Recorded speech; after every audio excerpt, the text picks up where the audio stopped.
İster eğitimimden, ister ticari mağazadaki tekrar eden iflas sürecimden kaynaklanıyor olsun, kolej yıllarımdan ya da doğrudan miras yoluyla eski Loudon, Edinburgh taş ustasından, tutumlu olduğum konusunda hiç şüphe yok. Kendimi tarafsızca değerlendirdiğimde, bunun benim tek erkeksi erdemim olduğuna inanıyorum. Paris'te geçirdiğim ilk 2 yılda, sadece içimde kalmaya özen göstermekle kalmadım, harç veriyordum. Ama bankada önemli bir tasarruf da biriktirmiştim. Diyeceksiniz ki, parasız bir öğrenci maskesi taktığımı ve kesinlikle öyle olmalıydı. Bunu yapmak kolaydı. Ama bunu yaparken hiç zorlanmam gerekirdi. Gerçekten de harika ki zorlanmadım. 3. yılın başlarında, Pinkerton'u tanıdıktan kısa bir süre sonra, tek bir an bu bilgeliğin ne kadar değerli olduğunu kanıtladı. Çeyrek gün geldi, harç gelmedi. Bir mektup yazdım, cevap yok. Belki ilk kez bir mektubum cevapsız kalmıştı. Bir telgraf daha etkileyici oldu, en azından bir ilgi vaadi aldım. Hemen yazacağım, diye telgraf çekti babam. Ama mektubunu uzun süre bekledim. Şaşkın, öfkeli ve endişeliydim.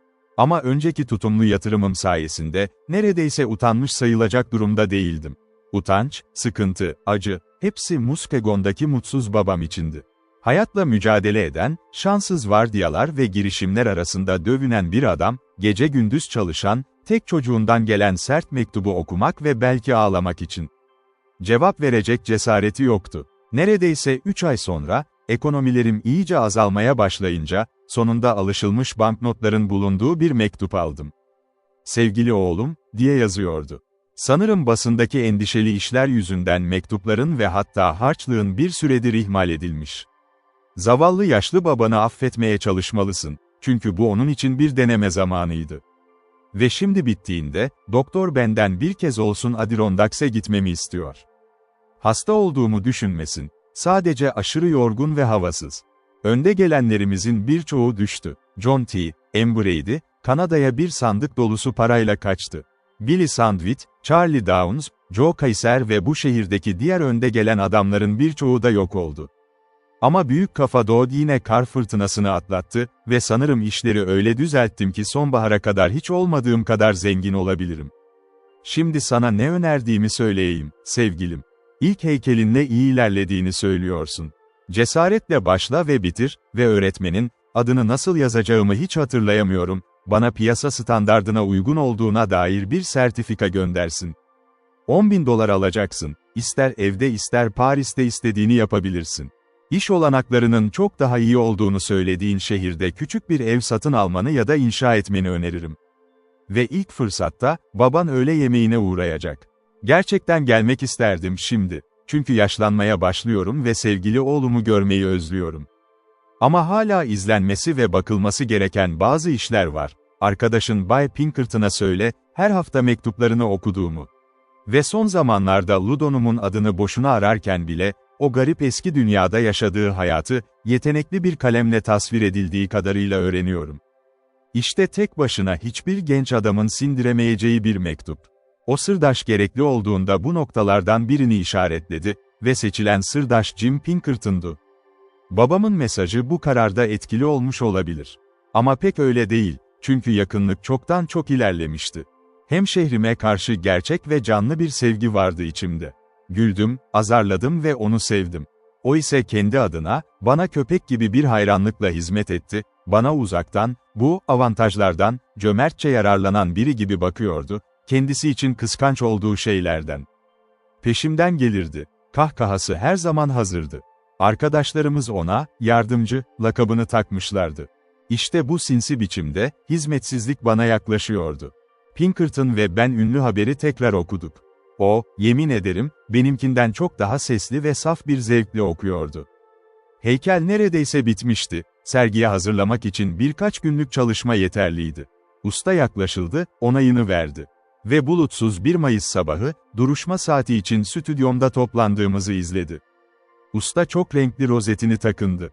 2 Fransız öğrenci arkadaşım geldi, benim arkadaşım ve o saatte Paris'teki 2 önemli heykeltıraş eşliğinde. Onbaşı John, dedik ona, bu alışkanlıkları bir kez olsun kırarak, onu o zamandan beri çok yüksek tutan çalışma ve çekingenlikten sıyrılarak sabahki iyi selinden ayrılmış, bir tür gerilim içinde duruyordu. Sevgili Romney de oradaydı, özel bir istek üzerine. Çünkü onu tanıyan biri, eğer paylaşmadıkça tamamlanmış olmaz ya da utancını daha kolay desteklemez. Eğer orada olsaydı teselli ederdi. Partiyi John Miner tamamladı, İngiliz. Stennis kardeşler de vardı. Stennis N ve Stennis Freer, Barbizon'daki hesaplarında öyle deniliyordu, bir çift kafası dağınık İskoç. Ve kaçınılmaz Jim, bir çarşaf gibi beyaz, endişenin teriyle ıslanmış. Sanırım ben de pek iyi görünmüyordum. Muskegon'un dehası. Usta ciddi bir şekilde etrafında dolaştı. Sonra gülümsedi. Zaten o kadar da kötü değil, dedi o komik İngilizceyle, ki bunun için çok gurur duyuyordu. Hayır, zaten o kadar da kötü değil. Hepimiz derin bir nefes aldık. Onbaşı John, en önemli genç katılımcı olarak, ustaya bunun halka açık bir bina için olduğunu açıkladı, bir tür prefektör için. "O, koy," diye bağırdı usta, Fransızcaya dönerek. "Que vsmi çantezla." Amerika'da, diye ekledi, daha fazla bilgi aceleyle sağlanırken. Bu anozer şarkı. Ah, çok iyi, çok iyi. Gerekli sertifika fikri zihnine bir nezaketin ışığı gibi düştü. Biraz daha gelişmiş bir nabobun hayali. Fenimore Cooper'ın kırmızı kızılderilileri kadar uzak, ama gerçek. Ve her şeyi aldık, yeteneklerimizi birleştirerek, her iki tarafça da kabul edilebilir bir kelime biçimi tasarladık. Sadece bir sorun vardı. Onbaşı John onu anlaşılmaz bir el olarak sundu, usta ona adını onayladı ve ben süsledim. Onu 2 mektuptan biriyle birlikte bir zarfa koydum. Cebimde hazır tutuyordum zaten. Ve geri kalanımız bulvarda kahvaltıya giderken, Pinkerton bir taksiye bindirilerek postaya gönderildi. Kahvaltı L'Avenue, S'de sipariş edildi, kimsenin utanmasına gerek yoktu, hatta ustayı bile eğlendirebilirdi. Masa bahçede kurulmuştu. Bilet faturasını ben seçmiştim. Şarap meselesinde savaş konseyi yaptık, en şanslı sonuçlarla. Ve konuşma, usta oturunca acı dolu İngilizcesi dışında, hızlı ve neşeli aktı. Birkaç kadeh kaldırma töreni vardı. Ustanın sağlığına içildi ve o küçük, düzgün bir konuşmayla cevap verdi, geleceğime ve Amerika Birleşik Devletleri'ne göndermeler yaparak. Benim sağlığım da ardından geldi. O zaman babamın teklifi sadece bir evlenme teklifi gibi değil, tam bir rapor olarak ona telgrafla gönderilmeliydi. Bu, neredeyse ustayı büyüleyen gösterişli bir hareket oldu. Onbaşı John, sırdaşı olmak için seçildi. Artık Amerikalı olmak için yeterince iyi bir sanatçı, sadece isimde değil. O da sık tekrarlanan bir formülle şaşkınlığını dile getirdi. "Se Barbare. Bu samimi formalitelerin dışında sanattan konuştuk, sadece sanatçıların yapabileceği gibi. Burada Güney denizlerinde şünerlerden bahsediyorduk o dönem için, çeyrekte sanat konuştuk, tıpkı durmaksızın, belki de aynı sonuçla." Çok geçmeden usta gitti. Onbaşı John da peşinden gitti. Ve sıradan üyeler, onların ayrılmasıyla doğal olarak rahatlamıştı. Artık eşitler arasındaydık. Şişe dolaştı, sohbet hızlandı. Sanırım hala Stennis kardeşlerin bolca tiradlarını yağdırdığını duyabiliyorum.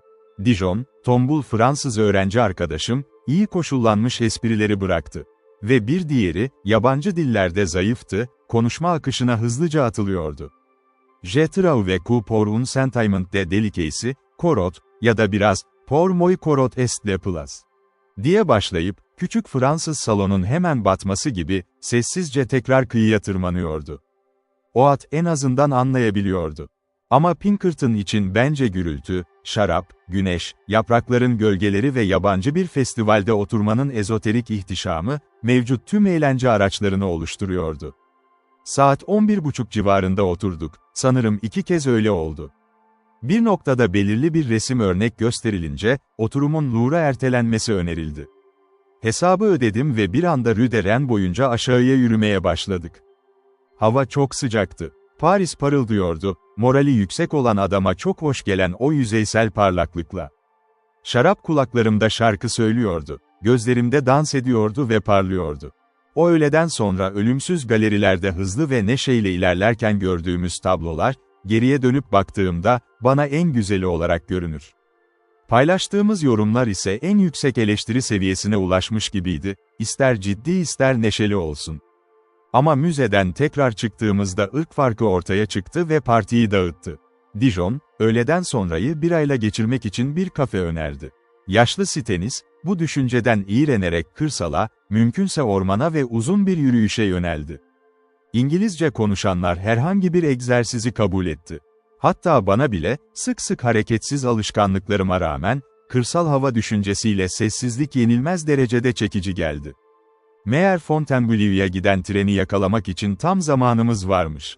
Giydiğimiz kıyafetlerin dışında hepimiz kişisel eşyalardan yoksundu. Ve yolda bir çanta toplayıp toplayamayacağımız ciddi şekilde soruldu. Ama Stennis çocukları bağırdı, kadınlığımızı ilan ettiler.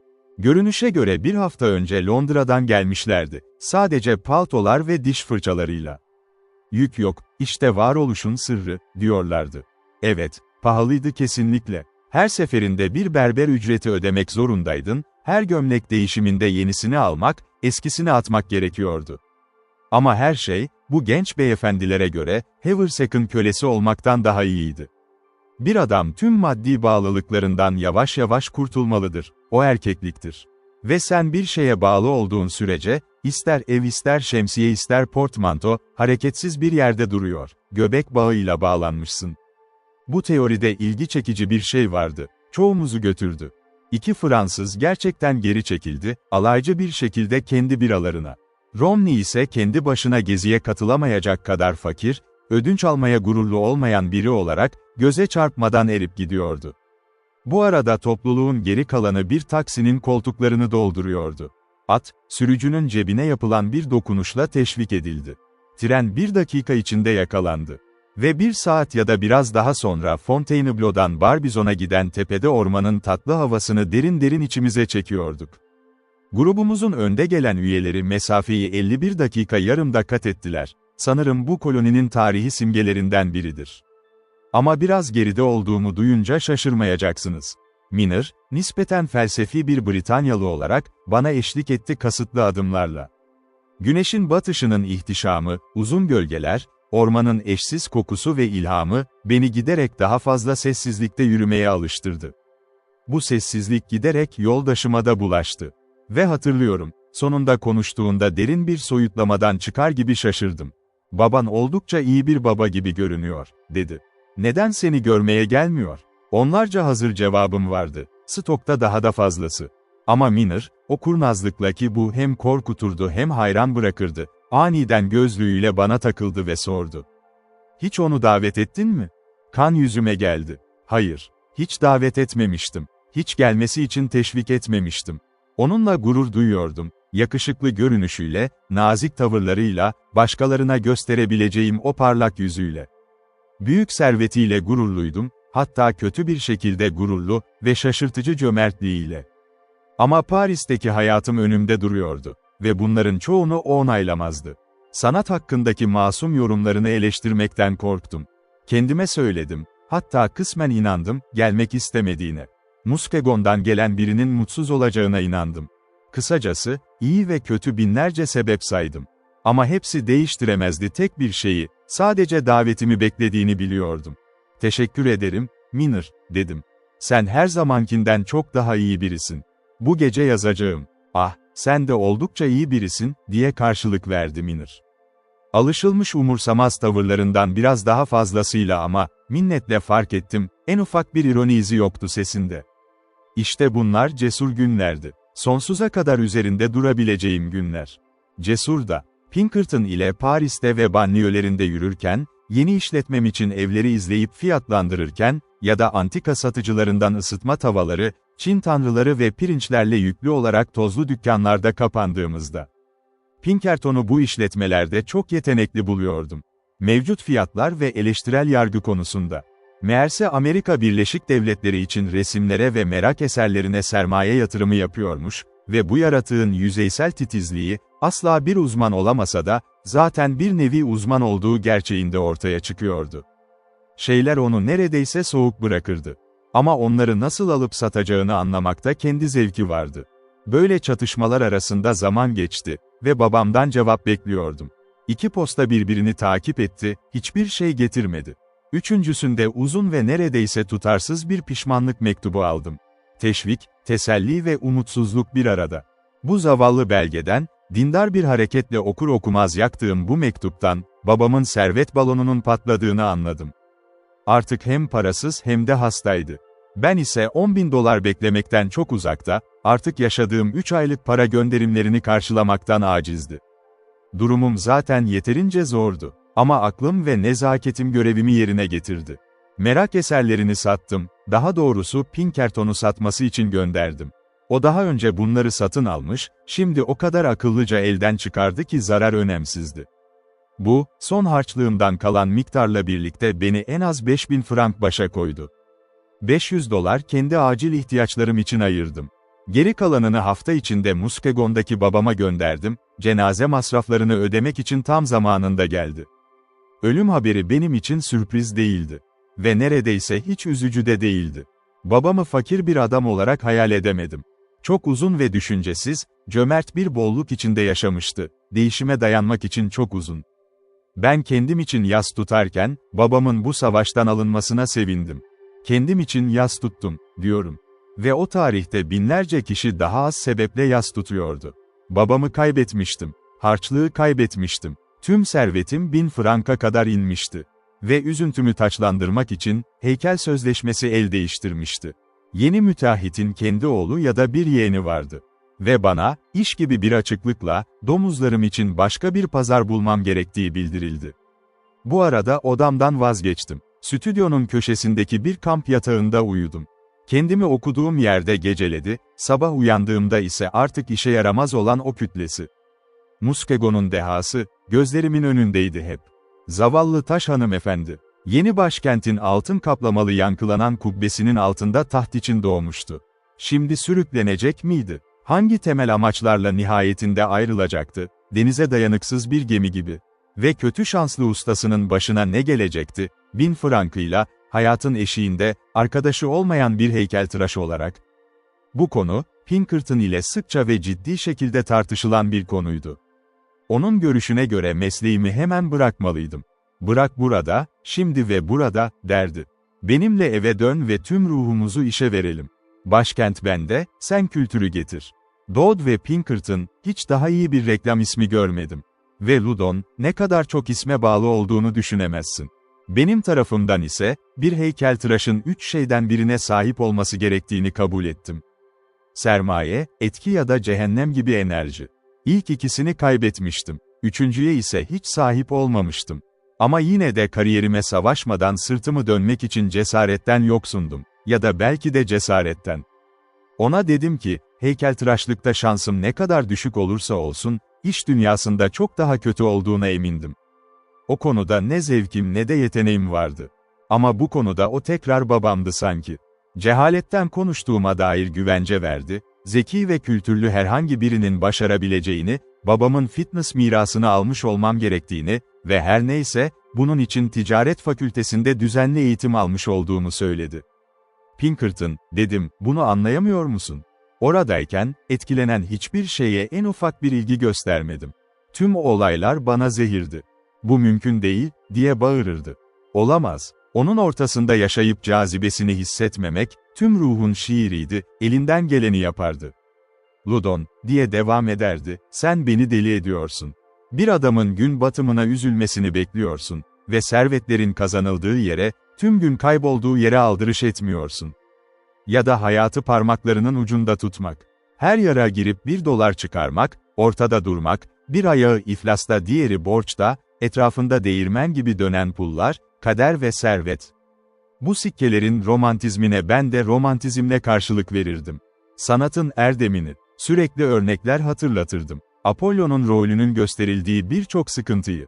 Millet davası, birçok dost ve yoldaşımız bu hoş dağ yolunu seçmişti ve şimdi cesurca kayalar ve çalılar arasında tırmanıyorlardı, parasız ama umutlu. Bunu asla anlayamazsın, Pinkerton, derdim ben. Sonuca bakarsanız biraz kar görmek istersiniz çabalarınızdan. Bu yüzden asla resim yapmayı öğrenemezdiniz, Metusalem kadar yaşasanız bile. Sonuç her zaman bir sönüklüktür, sanatçının gözleri başka yerde. Bir ruh hali için yaşar. Şimdi Romney'e bak, işte sanatçının doğası. Bir kuruşu bile yok. Ve yarın ona bir ordunun komutasını ya da Amerika Birleşik Devletleri Başkanlığını teklif etsen, kabul etmez, sen de bilirsin. Sanırım hayır, diye bağırırdı Pinkerton, saçlarını her iki eliyle tararken. Ve nedenini göremiyorum, ne yakışır diye göremiyorum. Bu görüşlere katılmıyor gibiyim. Elbette, bu erken yaşta avantajların olmaması, ama Ludon, o kadar kötü durumdayım ki bana saçma geliyor. Gerçek şu ki, diye gülümseyerek eklerdi, görünüşe göre kare yemekler olmadan ruh haline en ufak bir ihtiyacım yok. Ve kafamdan çıkaramıyorum bir şeyi, bir adamın zengin ölmek görevi olduğunu, eğer mümkünse. Ne için, diye bir keresinde sordum. Ah, bilmiyorum, diye yanıtladı. Yılanlar neden böyle yapmalı? Heykeltıraş olmak isteyen var mı? Heykel şekillendirmeyi çok isterdim ben de. Ama göremediğim şey, neden başka bir şey yapmak istememeniz gerektiği. Bu doğanın yoksulluğunu savunur gibi görünüyor. Beni hiç gerçekten anlayıp anlamadığını bilmiyorum. Ve ben de o zamandan beri kendimi tam olarak anlayıp anlamadığımdan emin değilim. Ama kısa sürede tamamen ciddi olduğumu fark etti. Ve yaklaşık 10 gün sonra tartışmadan usanarak, aniden konuyu bıraktı, sermayesi azalıyordu ve hemen eve dönmesi gerekiyordu. Şüphesiz çok önceden gitmesi gerekiyordu. Ve zaten planladığı zamanı arkadaşlığımız ve talihsizliğim yüzünden oyalamıştı. Ama insan o kadar haksız düşüncelidir ki, bu gerçek bile beni daha da acı çıkardı. Ayrılmasına terk edilmiş gibi içerliyordum. Söylemeliyim, şüphesiz ona haksızlık etmiştim. Adamın yüzüne bir şey takılmıştı, duruşuna, bana onun da pişman olduğunu düşündürüyordu. Kesin olarak, hazırlıkları sırasında mantıklı bir şekilde birbirimizden ayrılamadık. Utançla hatırladığım bir durum. Son gün beni daha önce sık sık gittiğimizi bildiği bir restoranda akşam yemeğine götürdü. Son zamanlarda ekonomi düşüncelerinden vazgeçtiğim bir yer. Hasta görünüyordu, rahat değildi. Ben de hem üzgün hem somurtkandım. Yemek çok az konuşmayla geçti. Şimdi, Ludon, dedi, gözle görülür bir çabayla, kahve gelince ve pipolarımız yandıktan sonra. Asla anlayamazsın. Sana verdiğim minnettarlık ve sadakatin büyüklüğünü bilemezsin.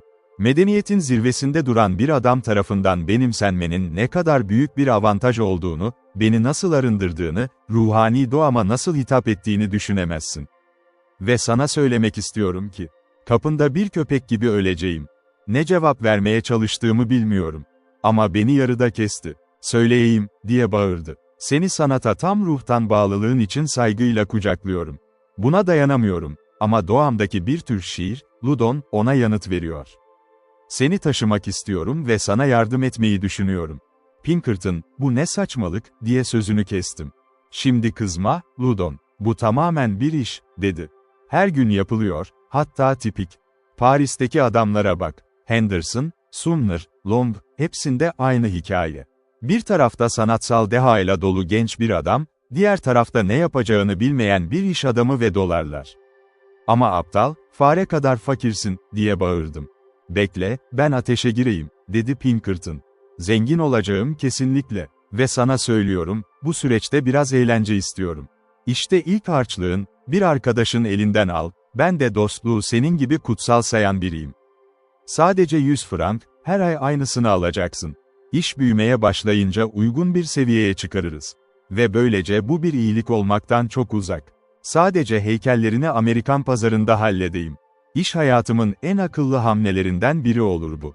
Uzun sürdü. İkimize de çok minnettarlık ve acı veren duygular arasında itiraz ettim. Sonunda teklifini reddetmeyi başardım. Belirli bir şarap şişesine çevirdim konuyu. O ise aniden bıraktı. Boş ver, hepsi bitti, dedi. Ve bir daha konuya dönmedi. Öğleden sonranın geri kalanını birlikte geçirdik. Ayrılırken ona eşlik ettim. Saint Lazare'nin bekleme odasının kapılarına kadar. Kendimi garip bir şekilde yalnız hissettim. Bir ses bana hem bilgelik tavsiyelerini hem de dostluğun yardım elini reddetmişti. Eve dönüş yolunda büyük parlak şehrin içinden geçerken, onu ilk kez rakip gözüyle ölçtüm. Dünyanın hiçbir yerinde açlık hoş bir iş değildir. Ama sanırım aç kalmanın daha kötü bir yeri bu şehir kadar olamaz. Paris. Hayatın görünüşleri orada, özellikle neşeli olanlar, büyütülmüş bir bira bahçesi gibi. Evler çok süslü, tiyatrolar çok sayıda, araçların hızı o kadar yüksek ki, derin zihin ve beden ağrısı taşıyan herhangi bir adamın üzerine sürekli biner. Kendi gözünde, korkunç bir gerçeksizlik içinde hareket eden tek ciddi yaratık gibi görünür o adam. Kafeden çıkan sessiz insanlar, tiyatro kapılarındaki kuyruklar, pazar günleri ikinci sınıf zevk arayıcılarının arabaları, Kaldırımdaki süslü hanımlar, kuyumcu vitrinlerindeki gösteriş, hepsi onun mutsuzluğunu, isteğini ve yalnızlığını yansıtır. Ama aynı zamanda, eğer benim kalıplarımı takip ediyorsa, belki de çocukça bir tatminle destekleniyordur. Sonunda hayat böyle oldu, diyebilir belki kendine. Artık kendi ağırlığımla okyanusa bağlıyım, kendi başıma çabalamam gerekiyor. Ve şimdi canlı bir şekilde Lonsto ya da Line, Rodolphe ya da Schonert gibi yaşıyorum. Sefaletimin adımlarını uzun uzun anlatamam.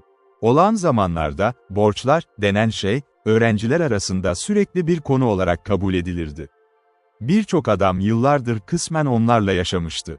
Ama talihsizliğim bana garip bir anda geldi.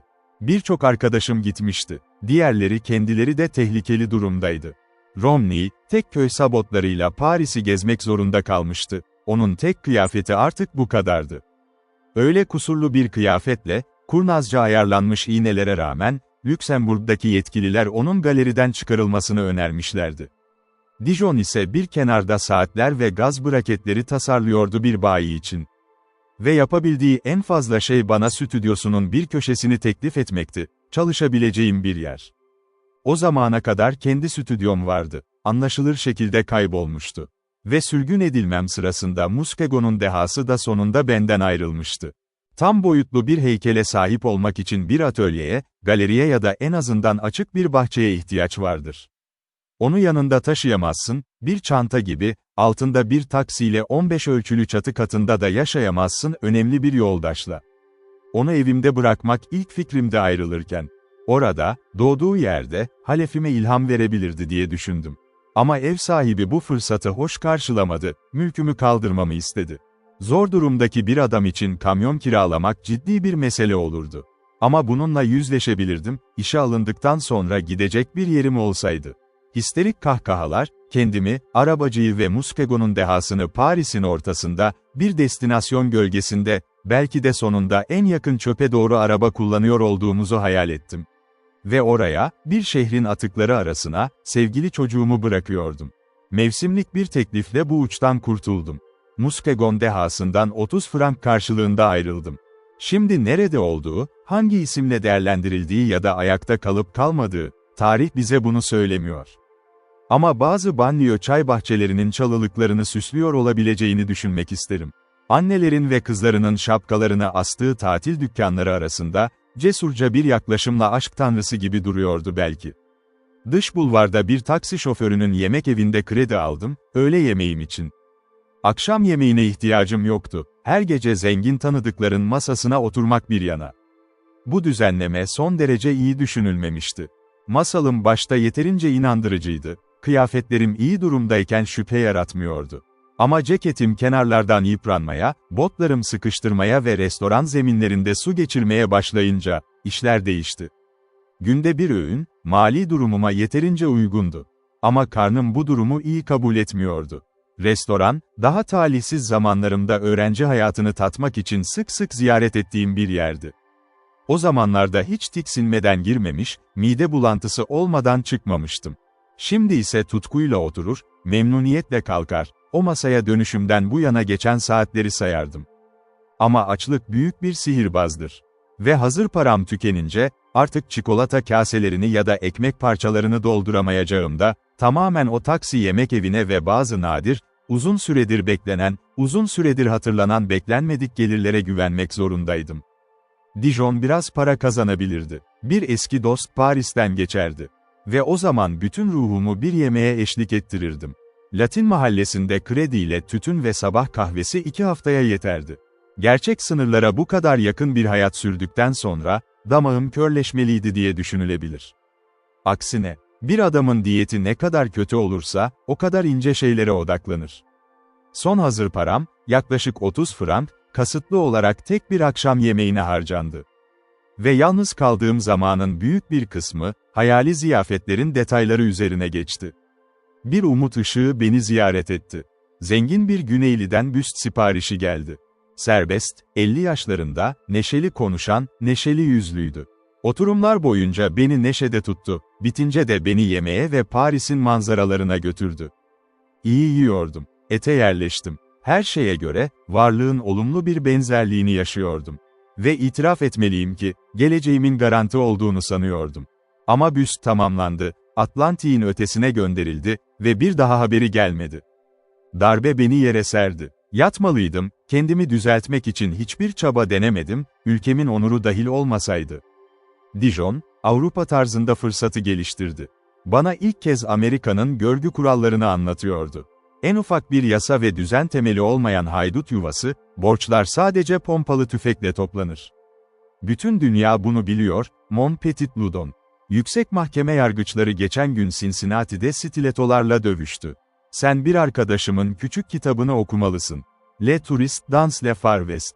Hepsini orada iyi Fransızca olarak göreceksin. Sonunda, günlerce süren tartışmalardan öfkelenerek ona aksini kanıtlamaya karar verdim. İlişkiyi merhum babamın avukatının eline bıraktım. Uygun bir aradan sonra, borçlunun Key West'te sarı hummadan öldüğünü ve işlerini biraz karışıklıkla bıraktığını öğrenmenin tatminini yaşadım. Adını bastırıyorum. Ama bana zalimce bir kayıtsızlıktı, muhtemelen sonunda adil davranmak istemişti. Bundan kısa süre sonra taksi yemeğinde bir değişiklik oldu. Sıkıntımda yeni bir dönemin başlangıcını işaret ediyordu. Önce kendime sadece gösterişli olduğunu söyledim. Sonra bunun bir gerçek olduğunu kabul ettim. Üçüncüsünde, sadece paniğe kapılarak uzak durdum ve 48 saat oruç tuttu. Bu büyük bir mantıksızlıktı. Uzakta olan borçlu için başka bir şey yoktu ve yemek kaçıran pansiyoncu kesinlikle sadakatsizlikle suçlanamaz. 4. gün geri döndüm, içten içe titrerek. Sahibi girişimde şüpheli baktı. Garsonlar, ki onun kızlarıydı, isteklerimi ihmal etti ve selamlarımdaki neşeye soğuk karşılık verdi. Son ve en açık olarak, bir Suis istediğimde, açıkça başka bir şey olmadığını söyledi. Sona yaklaştığım belliydi. Uykusuz bir gece geçirdim. Sabahın ilk saatlerinde kendimi Miner'ın stüdyosuna doğru yönlendirilmiş buldum. Uzun süre düşündüğüm, uzun süre kaçındığım bir adım. Çünkü İngiliz'le bu kadar yakın değildim. Ve onu bol paraya sahip bir adam olarak tanıdım, ne tavrı ne de itibarı, dilenciler için en az teşvik ediciydi. Onu bir fotoğraf üzerinde çalışırken buldum. Vicdanla övebileceğim bir çalışmaydı. Her zamanki tweed kıyafetleriyle giyinmiş, sade ama taze, kendi solmuş ve yıpranmış kıyafetimle hoş olmayan bir tezat oluşturuyordu. O konuşurken gözlerini dikkatle el işiyle stüdyonun uzak köşesindeki model arasında kaydırmaya devam ediyordu. Şişman model bir kolunu cesurca başının üzerinde kaldırmış duruyordu. Görevim zaten yeterince zordu. Miner sanatına dalmış, beyaz, şişman, çıplak kadın saçma bir tavırda, tamamen imkansız buldum bunu. Tekrar noktaya yaklaşmaya çalıştım, tekrar geri çekildim filmin övgülerine. Model dinlenme arası verene kadar konuşmayı kendi başına aldı, ellerini uzatarak kocasının refahını, kız kardeşinin erdemden sapmasını, bunun sonucunda babasının öfkesini anlattı, sert bir köylü, Marne üzerindeki Challenge civarından. Bu iş bitene kadar ve ben bir kez daha boğazımı temizleyip noktaya yaklaşana kadar öyle devam etti. Miner aniden ve enerjik bir şekilde beni noktaya getirdi. "Buraya bu saçmalığı konuşmaya gelmedin," dedi. "Hayır," diye somurkan bir şekilde yanıtladım. "Borç almaya geldim." Bir süre sessizce resim yaptı. "Sanırım hiç çok samimi olmadık," diye sordu. "Teşekkür ederim," dedim. "Cevabımı alabilirim." Ve gitmek için döndüm, kalbimde öfke kaynıyordu. "Tabii ki istersen gidebilirsin," dedi Miner. "Ama sana kalıp sorunu çözmeni tavsiye ederim." "Daha ne söyleyecek var ki?" diye bağırdım. "Gereksiz bir aşağılanma için burada tutmak mı istiyorsun?" "Bak Dodd, öfkeni kontrol etmeye çalışmalısın," dedi sakin bir şekilde. "Bu röportaj senin aradığın görüşme, benim değil. Eğer bana hoş gelmediğini sanıyorsan, yanılıyorsun. Ve eğer potansiyel müşterilerini tam bilmeden sana para vereceğimi sanıyorsan, beni aptal saymışsın. Ayrıca," diye ekledi, "eğer ona bakarsan, şimdiye kadar en kötüsünü atlattın. İstemeyi yaptın. Ve reddedeceğimi bilmek için her sebebim var. Yanlış umut beslemiyorum. Ama belki de karar vermeye değer." Böylece cesaret buldum. Kendi hikayemi anlatmaya başladım. Taksici yemek evindeki krediyi anlattım, sona yaklaştığını düşündüğümü. Dijon'un stüdyo köşesine ödünç verdiğini, süsleri, saat figürlerini, Leda ve kuğu heykellerini, şamdancıları, tüfekçileri ve başka eşyaları yaptığımı. Ve o güne kadar en ufak bir onay görmediğimi. "Peki ya odanın?" diye sordu Miner. "Ah, odanın iyi sanırım. dedim. O çok iyi bir yaşlı kadın, faturadan hiç bahsetmedi. Çünkü o çok iyi bir yaşlı kadın, neden böyle para cezası alması gerektiğini anlamıyorum, dedi Miner. Bununla ne demek istiyorsun, diye bağırdım. Ciddiyim, dedi. Fransızlar aralarında çok fazla kredi kullanır. Sistemin bütününde sürmesi neredeyse hiç mümkün değildi. Ama bizim Anglo-Saksonların kolay yollardan fayda sağlamasının dürüstçe olduğunu göremiyorum.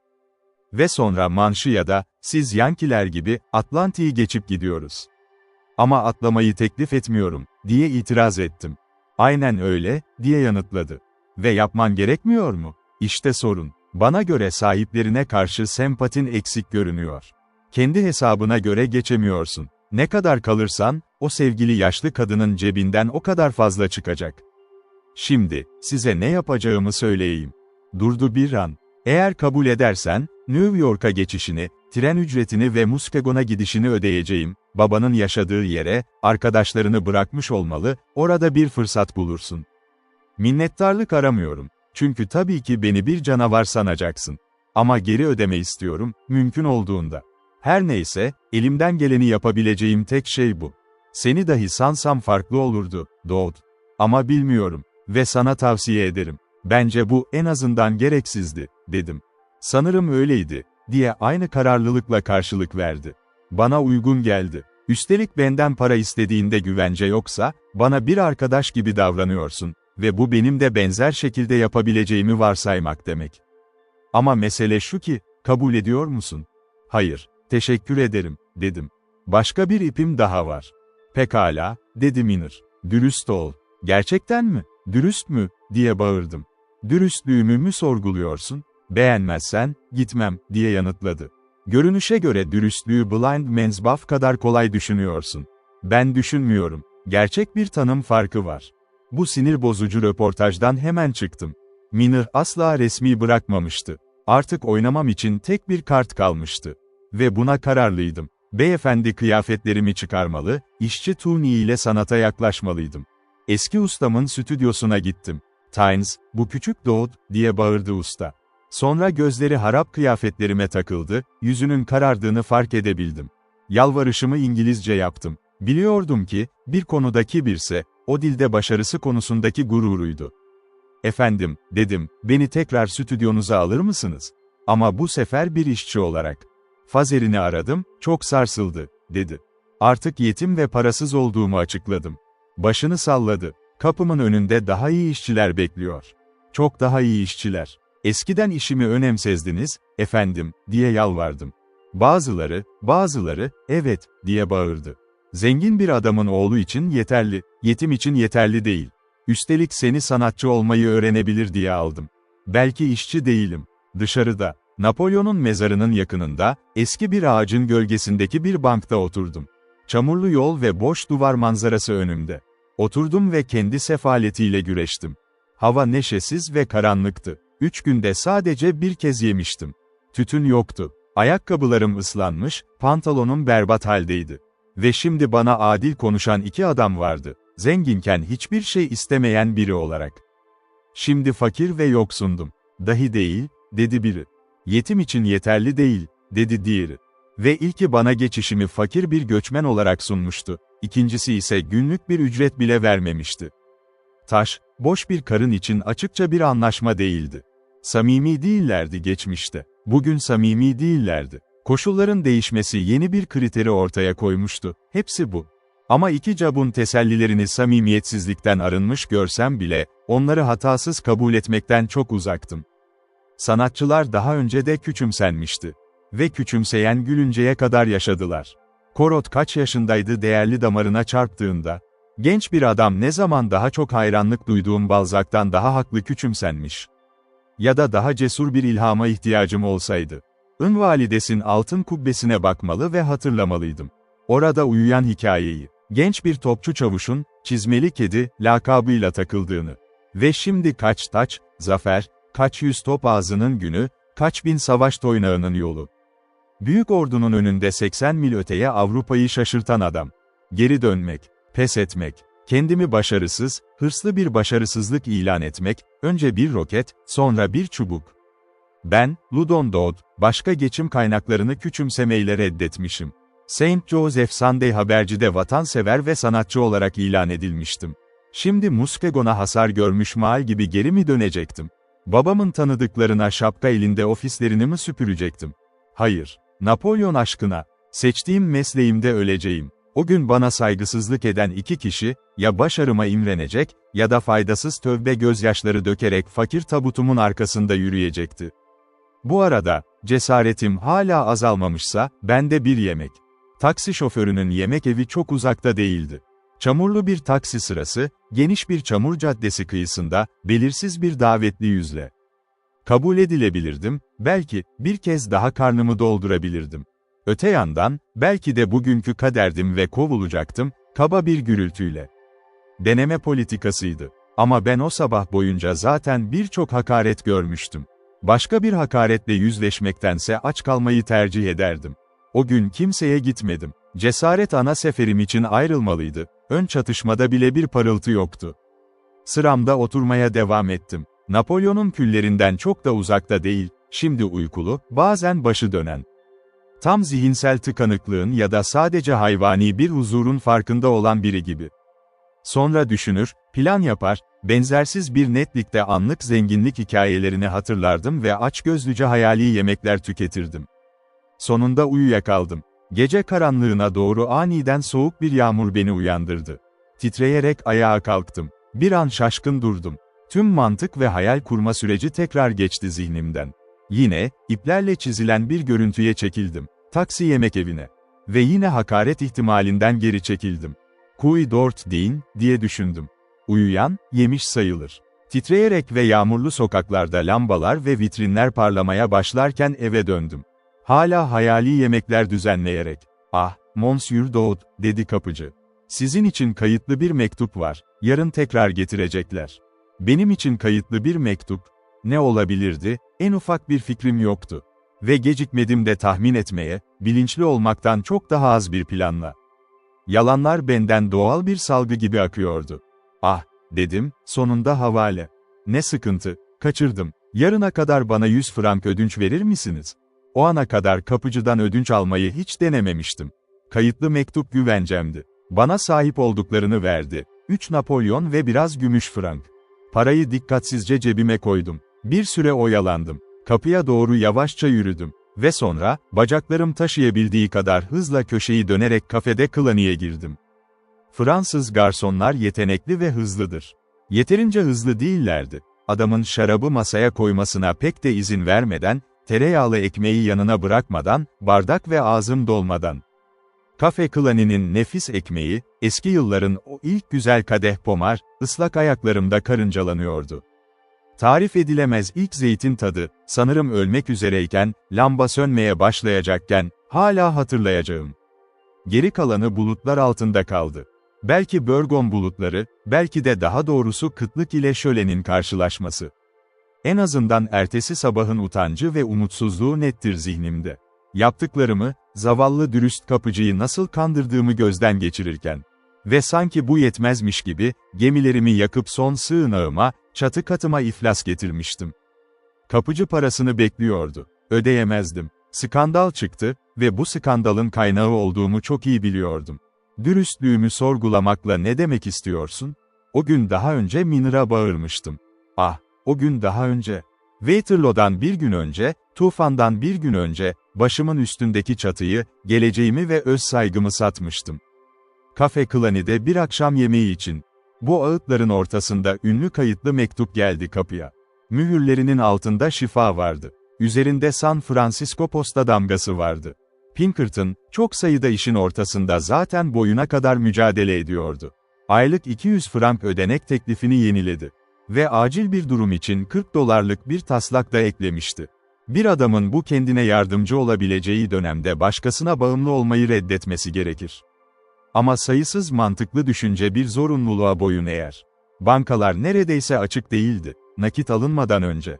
Böylece kendimi köleliğe sattığım aralık başıydı. Ve 6 ay boyunca, yavaş yavaş uzayan bir minnet ve huzursuzluk zinciri sürükledim. Biraz borç pahasına kendimi aştım ve Muskegon dehasını gölgede bıraktım. Küçük ama son derece vatansever bir sancak taşıyıcısı olarak salona kabul ettim. Uygun şekilde kabul edildiği yerde günlerce tamamen önemsizdi ve bu yüzden bana vatansever olarak geri geldi. Tüm ruhumu şamdanlar ve saatlere verdim. Dijon, sonsuz iyi mizahıyla ve bu tür şeylere sonsuz küçümsemesiyle, onları kendi satıcılarına satmayı kabul etti. Döndüler geri bana, sancak taşıyıcı olarak, şimdi küçük idollerden oluşan oldukça büyük bir ordunun başında görünmeye başladı arkadaşımın azalan stüdyosunda. Dijon ve ben saat başı otururdum ve o topluluğa bakardık. Sert, neşeli, klasik olan oradaydı. Louis Quinze oradaydı. Jeanne de, Arch'ın askerleri, Leda ile Q ve Allah beni affetsin, daha iyi bilmesi gereken bir adam için mizahi olanlar da temsil ediliyordu. Otururdum ve bakardım, diyorum. Ve sonra onları sola çevirirdik eleştiri için. En yakınına bakarken bile heykelciklere oldukça benziyorlardı. Ama kimsenin onları hediye almak istediğini gösteriyor. Kibirli adam sertçe ölür. Bazı inatçı durumlarda bu adam daha uzun ömürlü olur. Ama yaklaşık 6. ayda, zaten neredeyse $200 Pinkerton'a borçluydum, Paris'e dağılmış borçların yarısı kadar daha, bir sabah korkunç bir baskı hissedip uyandım. Yalnız olduğumu fark ettim. Gece boyunca, son nefesini kibrim vermişti. Bataklığın derinliklerine dalmaya cesaret edemezdim. Heykelimde hiçbir umut göremiyordum. Nihayet yenildiğimi kabul ettim. Geceliğimle pencerenin yanında oturdum. Bulvarın köşesindeki ağaç tepelerine baktım. Erken trafiğin müziği kulağıma Paris'te, sanatta, tüm geçmiş hayatımda gibi geldi. Ve eski benimle veda ettim. Teslim oluyorum, diye yazdım. Bir sonraki ücret geldiğinde, doğrudan batıya gideceğim, orada sen benimle ne istersen yapabilirsin. Anlaşılmalı ki Pinkerton bir anlamda beni zorlamaya çalışıyordu en başından beri. Yeni tanıdıkları arasındaki yalnızlığını anlatarak. Kültürünüzden hiçbiri yok, diye yazıyordu. Dostluğu o kadar sıcak anlatıyordu ki bazen kötü bir şekilde tekrar etmek beni utandırıyordu. Yardım ihtiyacı üzerinde duruyor, sonra bir anda dönerek kararımı övüp Paris'te kalmamı sağlamaya çalışıyordu. Sadece hatırla, Loudon, diye yazardı. Eğer hiç sıkılırsan, burada senin için bolca iş var. Dürüst, zor, iyi ücretli ve tabii ki omuz omuza gidiyoruz. Geriye dönüp baktığımda, bu çağrılara bu kadar uzun süre nasıl direnebildiğime hayran kalıyorum. Arkadaşının parasını sevmeden harcamaya devam ettiğimi bildiğim bir şekilde. En azından, pozisyonumu tam olarak anladığımda tamamen uyandım. Sadece geleceğe uymakla kalmayıp, geçmişi de düşünerek kayıplarını telafi etmek istedim. Çünkü bu dönemde, kendi içimde bir kaynaktan yoksun olmadığımı düşündüm. Ve her ne olursa olsun, Loudon ailesini tarihi şehrin altında sakal bırakmamaya kararlıydım. İskoçların güzel deyimiyle, bir ay ışığıyla taşındım. Asla onurlu değil, ama benim durumumda alışılmadık derecede kolaydı. Çünkü neredeyse taşımaya değer bir çift botum bile yoktu. Tüm etkilerimi acı çekmeden bıraktım. Dijon, Jeanne d'Arc sancak taşıyıcısının ve tüfekçilerin varisi oldu. Yeni portmantoyu satın aldığımda, oradaydı. Ve bagaj dükkanının kapısında Paris'teki son birkaç saniyemi yalnız geçirdim. Yalnız akşam yemeği yedim. Yalnız biletimi Saint Lazar'da aldım. Tamamen yalnız ama arabalar doluydu. Ayın sende saçlarını yayarak parladığını izledim. Adacıkları, Rouen'de kuleleri ve Dieppe limanındaki gemiyi. Sabahın ilk ışığı beni kaygılı bir uykudan çağırdığında, önce şafağı zevkle izledim. İngiltere'nin pembe sislerden yükselen yeşil kıyılarını memnuniyetle seyrettim. Tuzlu hava neşeyle doldurdu burun deliklerimi. Sonra her şey tekrar aklıma geldi. Artık bir sanatçı değildim. Artık kendim değildim. Her şeyimi geride bırakmış, nefret ettiğim her şeye geri dönüyordum. Borcun kölesi, minnettarlığın mahkumu, kamuoyunca etiketlenmiş bir başarısızlık. Kendi utanç ve sefilliğimin bu tablosundan, güzel değil, ruhum biraz rahatlayarak beni bekleyen Pinkerton'a döndüm. Bildiğim gibi, yorulmadan, sevgiyle ve bana hiç hak etmediğim, asla hak etmeyi umamayacağım bir saygıyla bakıyordu.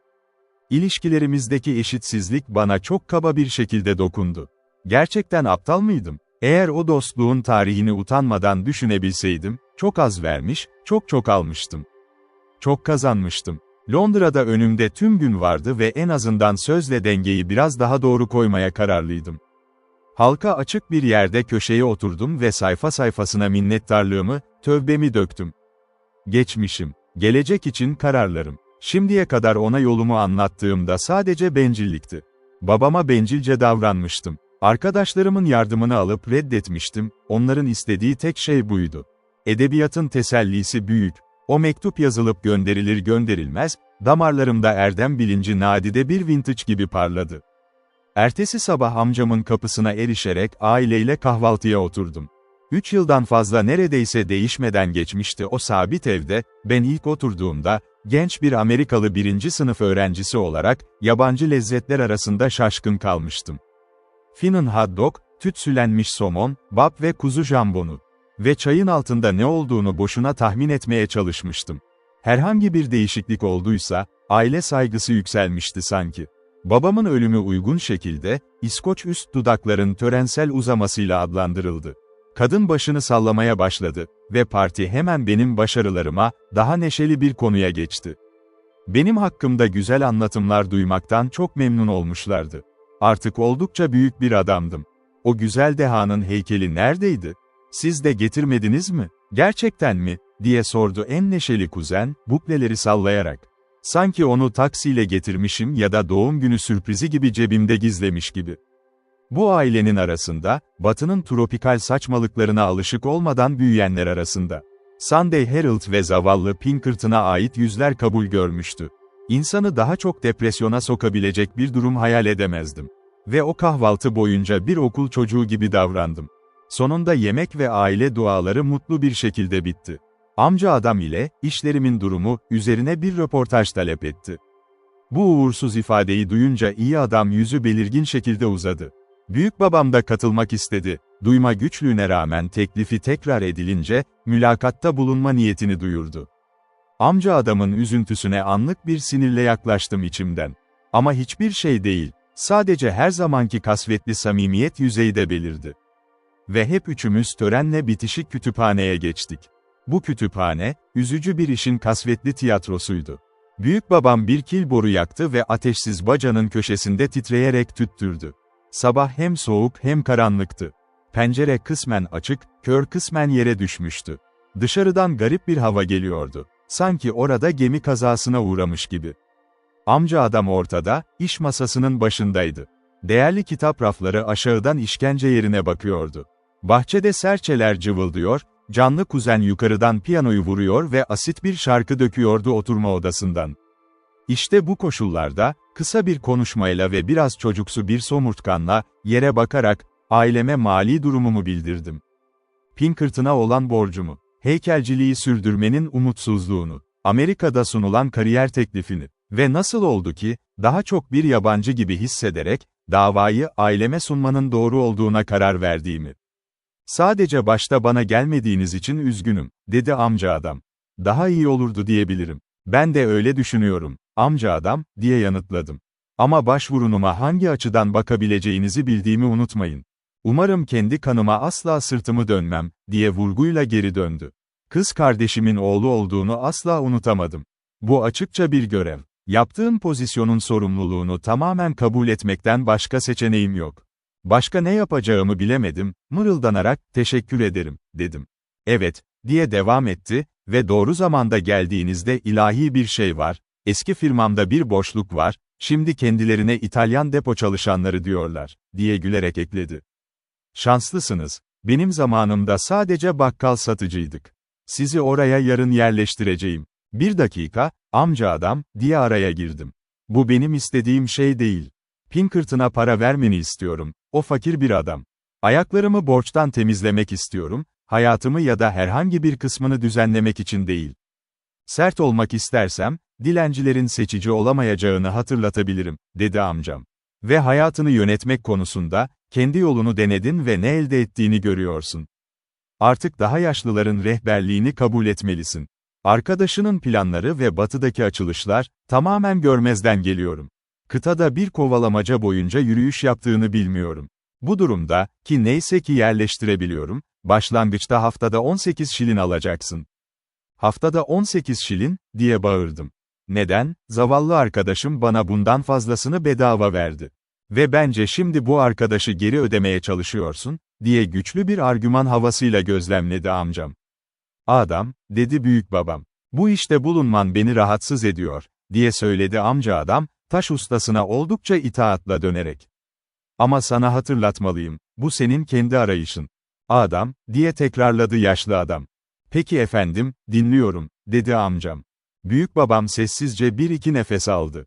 Sonra, sen kötü bir görünüm yapıyorsun, adam, dedi. Amcam bu hakaretle açıkça doğruldu. Üzgünüm, öyle düşündüğünü biliyorum, dedi. Ve bu düşünceyi mevcut arkadaşlar önünde söylemene de üzgünüm. Buna inanıyorum. Bir kin, adam, diye geri döndü yaşlı Ludon, kuru bir şekilde. Ve ilginç olan şu ki, pek umursamıyorum. Buraya bak, anne adamım, diye devam etti bana hitap ederek. Ben senin büyük inancınım, değil mi? Adamın ne dediğini boş ver. Yargıç Dinye'yi göreceğiz. Zengim. Baba, dedi amca adam, seni özel olarak bir kelime istiyorum. Gitmek için ayağa kalktım. Sırt topraklarına otur, diye bağırdı büyük babam, neredeyse vahşice. Adamın söyleyecek bir şeyi varsa söylesin. Param burada var. Ve Tanrım, itaat edileceğim. Bu sert teşvikle, amcamın açıklama yapacak hiçbir şeyi olmadığı anlaşıldı. 2 kez, konuş ve işi bitir, diye meydan okundu. 2 kez somurtkanca reddetti. Ve bu dönem hakkında şunu belirtebilirim, ona acımaya başladım. Bak şimdi, Jani'nin oğlu, diye devam etti büyük babam. Sana bir şey yapacağım. Annenin her zaman favorim oldu çünkü asla adam ile aynı fikirde olamazdı. Seni beğeniyorum. Hiçbir şeyin yok. İnşaatçı işinden güzel bir fikrin var. Fransa'ya gittin, orada sıvacılıkta harika olduklarını söylüyorlar. Muazzam tavanlara sıva. Ve bu da anlamlı bir kılık. Benden daha fazla sıva kullanmış bir inşaatçının İskoçya'da olduğuna inanmıyorum. Ama dediğim gibi, eğer o ticareti sana vereceğim sermayeyle yaparsan, belki ben kadar zengin yaşarsın. Göreceksiniz, olmadığımda her zaman bir payınız olacak. Görünüşe göre şimdi ihtiyacım var. Daha azını alacaksın, bu sadece adil ve düzgün. Amca adam boğazını temizledi. Bu çok yakışıklı, baba, dedi. Ve eminim Ludon da öyle hissediyor. Çok yakışıklı ve çok haklı söylüyorsun. Ama belki siyah beyaz olarak koyulması daha iyi olur. Bu kötü düşünülmüş durumda iki adam arasında sürekli yanan düşmanlık neredeyse alev alacaktı. Taş ustası oğluna döndü, uzun üst dudağı aşağıya çekilmiş, tüm dünyalar için bir maymun gibi. Bir süre sert bir sessizlikle baktı. Al Greg, dedi. Bu sözlerin etkisi çok belirgin görünüyordu. O evine, ofisine gidecek, diye kekeledi amcam. Greg'i getir, diye tekrarladı büyük babam. Sana söylüyorum, ofisine gidecek, diye yineledi amca adam. Ve sana söylüyorum, dışarıya çıkıyor, diye karşılık verdi yaşlı adam. Pekala, o zaman, diye bağırdı amcam, ayağa kalkarken biraz hızlı, düşünce aniden değişince. Onu ben kendim yakalayacağım. Yapmayacaksın, diye bağırdı dedem. Sırt ülkenize oturacaksınız. O zaman onu nasıl yakalayacağım, diye garip bir huysuzlukla söyledi amcam. Dedem cevap vermeden oğluna okul çocuğunun kötülüğüyle gülümsedi. Sonra zili çaldı. Bahçe anahtarını al, dedi hizmetçiye. Bahçeye git ve avukat Bay Greg oradaysa, genellikle kırmızı alıçın altında oturur, yaşlı Bay Ludon'un iltifatlarını ilet ve bir an için içeriye girebilir mi sor. Avukat Bay Greg, hemen anladım, ne olduğunu beni şaşırtıyor gerçekten de. Büyük babamın önemini ve zavallı amca adamın alarmını. Taş ustasının vasiyeti titreyerek dengede asılı duruyordu. Bak buraya büyük baba, dedim. Hiçbirini istemedim bunlardan. Tek istediğim yaklaşık 200 poundluk bir kredi. Kendim hallederim. Amerika'da iyi arkadaşlarım, gelecek umutlarım ve fırsatlarım var. Yaşlı adam el sallayarak seslendirdi. Burada konuşan benim, dedi kısa. Ve avukatın gelişini üçlü sessizlikle bekledik. O sonunda göründü, hizmetçi içeri aldı, gözlüklü, kuru ama hoş görünümlü bir adam. Al Greg, diye bağırdı büyük babam. Sadece bir soru. Adamın vasiyetimle ne ilgisi var?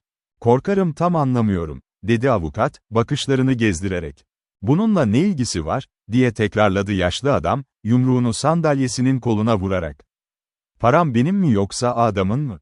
Adam müdahale edebilir mi? Anladım, dedi Bay Greg. Kesinlikle hayır. Her iki çocuğunuzun evliliği üzerine belirli bir tutar ödendi ve meşru şekilde kabul edildi. Durumu unutmamışsınızdır, Bay Ludon. Yani istersem, diye bitirdi büyük babam, sözleri özümseyerek, sahip olduğum her şeyi büyük Moğol'a bırakabilirim. Hiç şüphem yok, diye yanıtladı Greg, hafif bir gülümsemeyle. Duydun mu, Adam, diye sordu büyükbabam. Bunu duymaya ihtiyacım olmadığını söyleyebilirim, dedi amcam. Pekala, dedi büyükbabam. Sen ve annenin oğlu biraz yürüyüşe çıkabiliriz. Benim ile Greg'in işi var. Bir anda amca adam ile koridorda yalnız kaldım. Amca adam, dedim, anlayabilirsin, tüm bunların bana ne kadar acı verdiğini söyleyemeyeceğimden daha iyi. Evet, büyük babanızı bu kadar hoş olmayan bir ışıkta gördüğünüz için üzgünüm, diye yanıtladı bu olağanüstü adam. Zihnine etkileme izni vermemelisin. Mükemmel özelliklere sahip, oldukça iyi karakter ve korkmam yok, sana cömertçe davranmak istiyor. Onun soğukkanlılığı benim taklitimin ötesindeydi. Ev beni tutamazdı, geri döneceğime söz veremezdim de. Bu zayıflığa karşı taviz olarak, avukatın ofisinde yaklaşık 1 saat zaman geçirmem kararlaştırıldı. Amca adam kütüphaneden çıkarken onu durdurup düzenlemenin bir kısmını bilgilendirmeliydi. Sanırım hiç bu kadar alt üst bir durumu olmamıştı. Bir şekilde reddedilen benim olduğumu sanırdınız ve demir taraflı amca adamın, almaktan küçümsenen cömert bir fatih olduğunu. Bu bana ne ölçüde takdir edileceği açıktı. Yeni kasabanın geniş ve yalnız ana yollarında 1 saat dolaştım. Köşelerdeki heykellerle buluştum. 4. George ve William Pitt. Bir müzik dükkanının penceresinden fotoğraflarla zihnimde beslendim. Edinburgh'un doğu rüzgarıyla eski tanışlığımı yeniledim. Saat sonunda Bay Gray'in ofisine gittim. Birkaç uygun kelimeyle birlikte 2000 poundluk bir çek verildi. Ve küçük bir mimari çalışmalar parseli. Bay Ludon bana ekleme teklif ediyor, diye devam etti avukat, küçük bir not sayfasıyla, bu ciltlerin pratik bir inşaatçı için çok değerli olduğunu ve özgünlüğü kaybetmemeye dikkat etmenizi söylüyor. Ayrıca teoriye ve Portland çimentosuna kapılmamanızı, düzgünce zımparalandığında çok işe yarar, diyor. Gülümsedim ve öyle olacağını söyledim. Bir zamanlar mükemmel müşterilerimden birinin evinde yaşamıştım, dedi avukat. O durumda, bunun yeterince ileri gittiğini düşünmeye meyilliyim. Bu koşullar altında, efendim, dedim, inşaatçı olmaya niyetim olmadığını duymak beni rahatlattı. Buna karşılık hafifçe güldü. Ve buz kırılınca, davranışım hakkında ona danışabildim. Eve dönmem gerektiğinde ısrarla söyledi. En azından öğle yemeği için ve Bay Ludon ile bir yürüyüş için. Çünkü akşam, size bir bahane sunacağım, lütfen, dedi. Sizi benimle bekar yemeğe davet ederek. Ama öğle yemeği ve yürüyüş kaçınılmazdır. O yaşlı bir adam ve sanırım gerçekten size düşkün. Eğer ondan kaçınıyormuş gibi görünse doğal olarak üzülürdü. Ve şimdi, Bay Dodd, bu parayla ne yapacaksınız? Evet, işte soru buydu. 2000 poundla, 50.000 frankla, belki Paris'e ve sanata dönebilirdim. Bir prens gibi, o tutumlu Latin mahallesinde milyoner gibi. Sanırım bir lütuf vardı zihnimin bir köşesinde. Londra mektubunu gönderdiğim için mutlu olmak. Geri kalan ve en kötü yanlarımla birlikte, pişman olduğumu çok iyi biliyorum. Ama bir noktada, tüm kollarım oy birliğindeydi. Mektup gitmişti, geriye dönüş yoktu. Buna göre hareket etmeliydim. Para 2 eşitsiz paya bölündü. Önce Bay Greg bana Dijon adına Paris'teki sorumluluklarımı karşılamak için bir fatura aldı. İkincisi için ise, zaten yolculuk masraflarım için nakit param vardı. Bana San Francisco'da taslaklar sağladı. Edinburgh'daki diğer işler, avukatla akşam yemeği de vardı, aile öğle yemeğinin dehşetleri de ve taş ustasıyla bir gezi. Bu sefer beni hayırlı yerlere götürdü.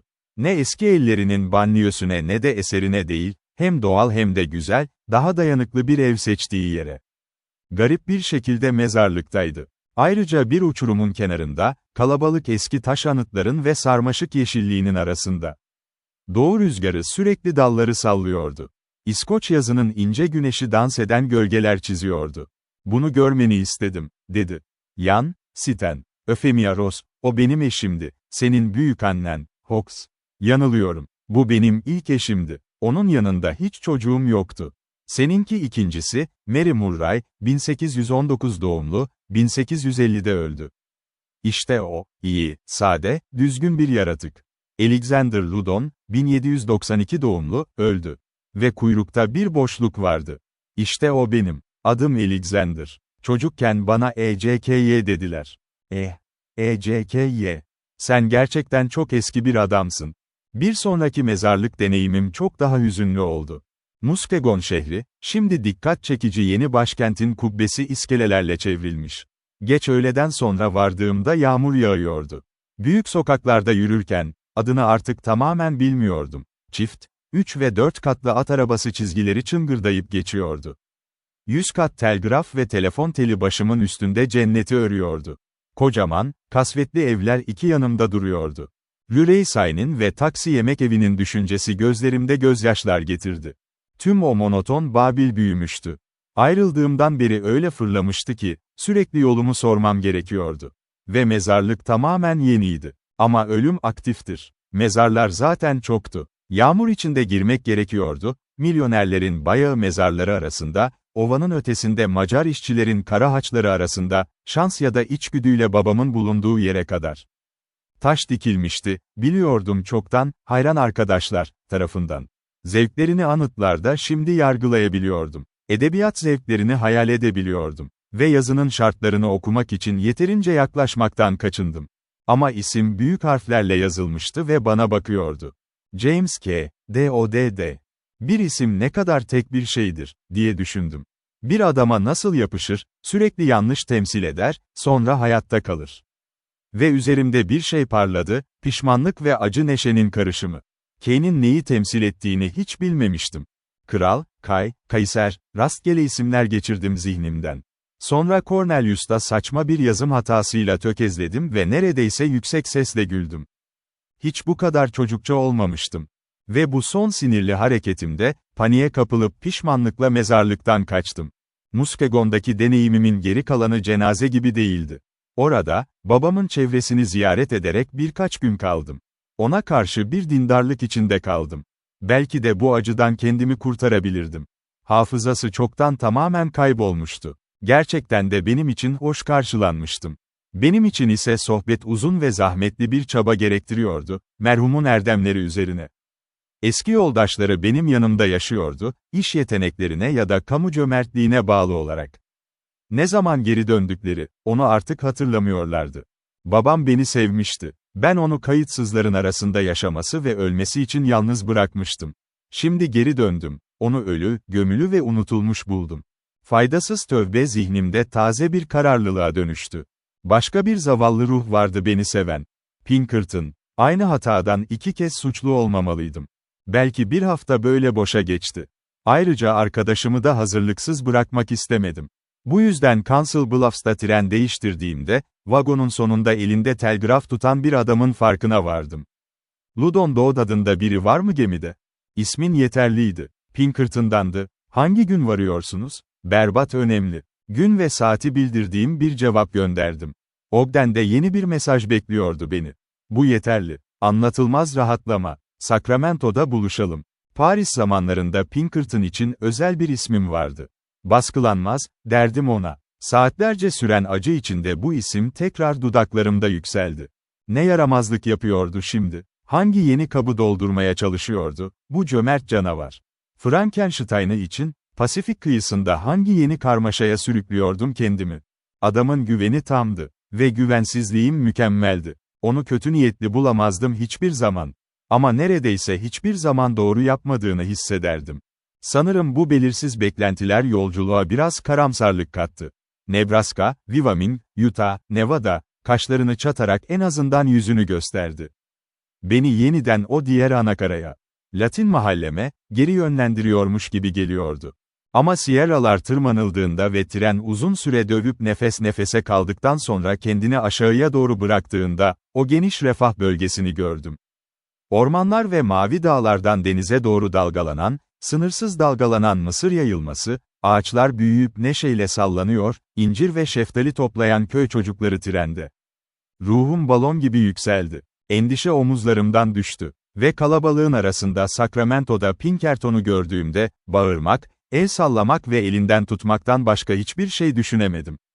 En sevgili arkadaşım, ah Loudon, diye bağırdı. Adamım, seni ne kadar özledim. Ve 1 saat bile erken gelmedin. Burada tanınıyorsun ve bekliyorsun. Seni şimdiden patlatıyorum. Yarın gece bir ders için faturalandırıldın. Öğrenci Paris'te hayat, mezar ve neşeli, son sırada 1100 yer rezerve edildi. Aman, adamım, zayıf görünüyorsun. Al, Bir damla dene. Ve Pinkerton 13 yıldız etiketli bir şişe çıkardı. Tamamen haklı. Tanrı beni korusun, dedim, ilk kez bu ateşli sıvıya dalarak. Ve, tamamen haklı, ne demek? Kötü mü? Ne, Loudon, bunu bilmelisin, diye bağırdı Pinkerton. Gerçek, bakır tabanlı İngiliz, eski zamanlardan beri yol kenarındaki pansiyonlarda görsün. Ama yanılmıyorsam, dedim, bu tamamen farklı bir şey demek ve pub için geçerli, satılan içecekler için değil. Mümkün, dedi Jim, hiç utanmadan. Gerçekten en azından etkili. Ve size söyleyeyim efendim, o ruhu patlattı. Şimdi en büyük vakaların çoğuna bakılıyor. Bu arada, umarım sakıncası olmaz. San Francisco'da konferans için portrenizi o ziyaretçi kartından büyüttüm. Loudon Dove, Amerikalı Parisli heykeltıraş. İşte küçük el ilanlarından bir örnek. Posterler aynı, sadece kırmızı ve mavi, 14 harfle. El ilana baktım ve başımı çevirdim. Ne faydası vardı kelimelerin? Pinkerton'a, Amerikalı Parisli'nin düğümlü dehşetlerini anlatmaya çalışmanın ne yararı vardı? Erken bir fırsatta bunu, oldukça iyi bir ifade, olarak belirtti. İki tarafı bir bakışta gösteriyor, dersin buna kadar yazılı olmasını istedim. San Francisco'ya vardıktan sonra, sokaklarda kendi heykelimin plakalı sözleriyle karşılaştığımda, en ufak bir şekilde nefret ettiğimi hiç anlayamadı. Keşke kırmızı harflerden hoşlanmadığını bilseydim, diye bağırdı mümkün olan en yüksek sesle. Tamamen haklısın, net bir siyah tercih edilir ve çok daha fazlasını gösterir. Beni acıtan tek şey portre, başarılı olduğunu düşündüm. Gerçekten ve korkunç bir şekilde üzgünüm, sevgili dostum. Şimdi anlıyorum, ama en iyisi için yaptım, Loudon. Ve basın çok memnun. Şu anda, yeşil tül bataklıklarında süzülürken, doğrudan şikayete geldim. Ama Pinkerton, diye bağırdım, bu ders en çılgın delilik. 30 saatte nasıl ders hazırlayabilirim? Hepsi bitti, Loudon, diye zaferle bağırdı. Her şey hazır. Bir işi başaracağıma güven. Hepsini evde bulacaksın, daktilo ile yazılmış. San Francisco'nun en iyi yeteneğini kullandım. Harry Miller, şehrin en parlak basın görevlisi. Ve böylece, mütevazı itirazlarımı geçerek, pat diye konuşmaya devam etti. Karmaşık çıkarlarını açığa çıkardı, yeni tanıdıklarını ağladı.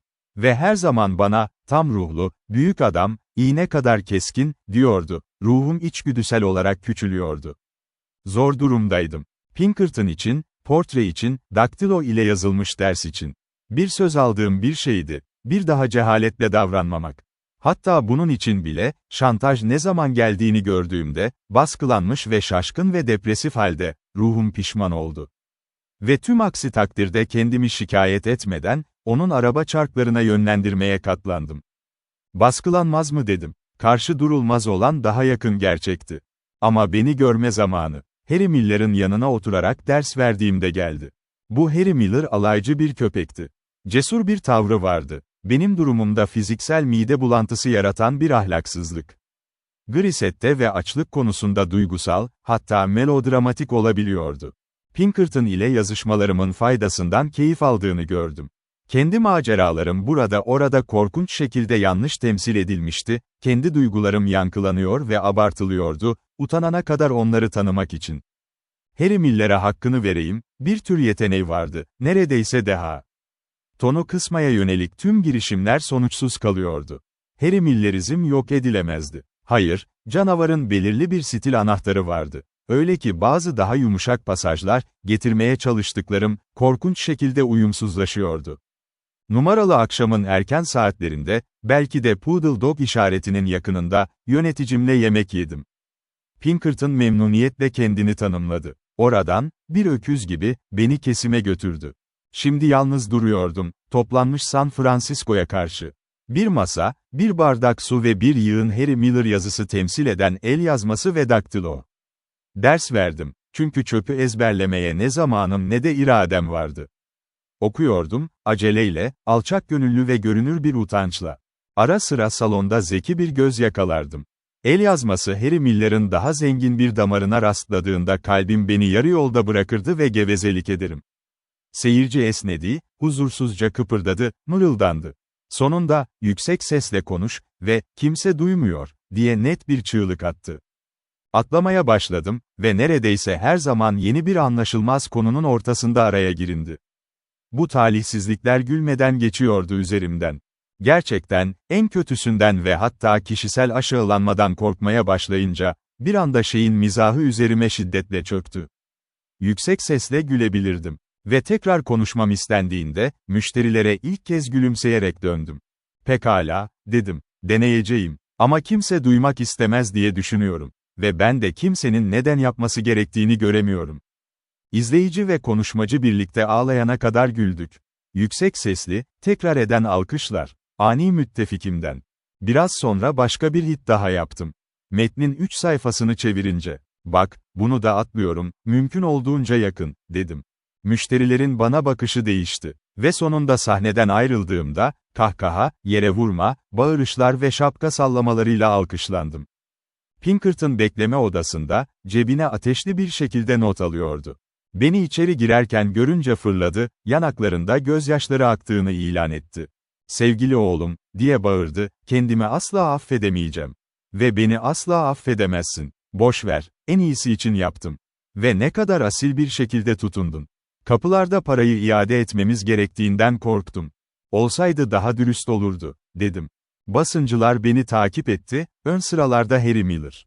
Ve genel olarak hoş bir genç grubu olduğunu görünce şaşırdım. Günah yapmaktan çok aleyhine günah işlemiş, hatta Harry Miller bile görünüşe göre bir centilmendi. İçimizde istiridye ve şampanya vardı. Çünkü fişler mükemmeldi. Ve yüksek bir gerginlik halinde masayı coşkuyla tuttu herkes.